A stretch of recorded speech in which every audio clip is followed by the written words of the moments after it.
De volta e a gente vai lá para Miami ao vivo com a nossa repórter Tina Roma. Tina, boa tarde para você. Olha, com a posse de Donald Trump na presidência dos Estados Unidos, a situação ficou um pouquinho complicada para muitos imigrantes. Pois é, depois de mais de 3 meses de poder, como que está a vida das pessoas que vivem por aí ilegalmente? Boa tarde para você, Tina. A situação realmente é muito difícil, é muito complicada. Boa tarde, Tainá. Boa tarde, Marcela. Todos do Link Record News. Todos os dias, praticamente todos os dias, nós vemos notícias de pessoas deportadas, pessoas que estão sendo presas, que moram ilegalmente aqui nos Estados Unidos. Para vocês terem uma ideia, só na semana passada, um grande grupo foi preso aqui na Flórida. Felizmente, entre os detidos, nenhum era brasileiro. Milhares de imigrantes continuam organizando protestos em várias cidades dos Estados Unidos. O objetivo é apoiar os direitos imigratórios desde que Donald Trump assumiu o poder no dia 20 de janeiro. Na semana passada, a Polícia de Imigração, o ICE, prendeu na Flórida e em Porto Rico 76 imigrantes indocumentados. A maioria deste grupo que foi preso pelo ICE, eles eram fugitivos da imigração.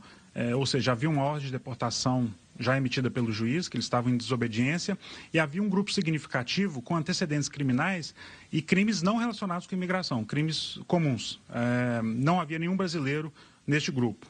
Se antes a prioridade era deportar ilegais condenados por crimes graves ou que representassem uma ameaça à segurança nacional, agora o alvo foi ampliado para todo e qualquer tipo de infração ou crime.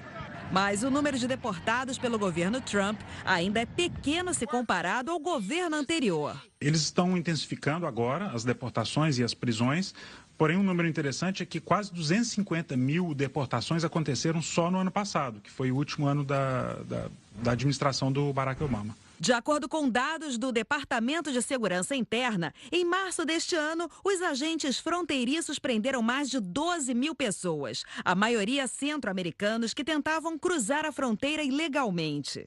Como é que funciona o processo de deportação? No momento em que a pessoa é pega pelo ICE, até ela ter que deixar o país, o que acontece com essa pessoa? Normalmente ela é levada para um centro de detenção da imigração. O processo normalmente acontece com o imigrante preso e dali, uma vez que é emitida a ordem de deportação, ele é direcionado para o aeroporto ou para o meio de transporte que for levá-lo para fora do país. Muitos conseguem uma autorização para responder em liberdade. E aí, quando sai a ordem de deportação, eles não se apresentam às autoridades e aí que se torna a situação crítica, que é de estar fugitivo da imigração e onde o ICE está com o nome deles, o endereço, e vai atrás para tentar apreender esses imigrantes. Qual é a pena para um deportado além da expulsão do país?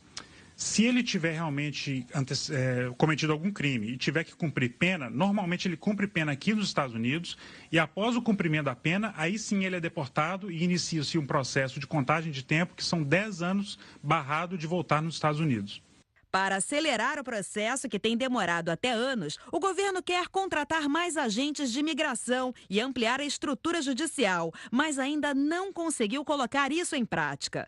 Durante a campanha presidencial, Donald Trump prometeu fazer a maior reforma imigratória da história americana, retirando do país 11 milhões de indocumentados. Já empossado presidente, ele diminuiu a meta para 3 milhões. Ele tem muitas propostas, a maioria delas são restritivas, mas até agora não houve nenhuma mudança significativa. O cerco está se fechando para os ilegais, o que a princípio seria buscar pessoas com algum passado criminoso, que tivesse alguma ficha policial ou que já tivesse sido emitido, ou no caso a deportação, não. Esse cerco está fechando. Para vocês terem uma ideia, esta semana um jovem brasileiro de 20 e poucos anos que se mudou aqui para os Estados Unidos quando jovem, não é da Flórida, é de outro estado, acabou preso porque cometeu uma infração de trânsito e ele foi à justiça tentar reverter essa multa. Ao chegar na corte, ele acabou sendo preso e, com isso, o pedido de deportação. Por causa disso, muitas famílias, inclusive brasileiras, têm vivido em tensão por aqui, com medo de serem presas a qualquer momento. Tainá, Marcela. Tina, deixa eu aproveitar esse assunto e te fazer uma perguntinha a respeito dos imigrantes legais. Qual que é a situação deles por aí? Tem algum tipo de tensão também para eles? E em relação aos novos imigrantes, aí sim o cerco também é mais intenso, é isso?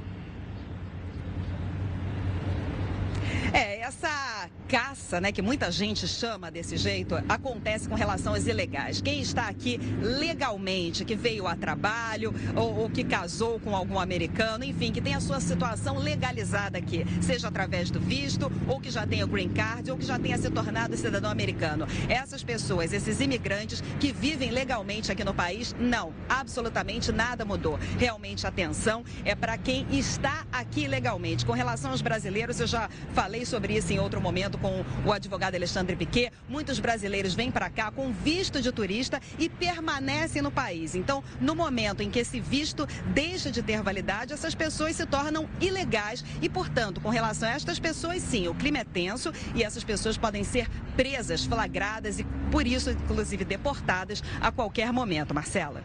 Tá bom, obrigada, Tina. Tina. Até a semana que vem, então. Obrigada.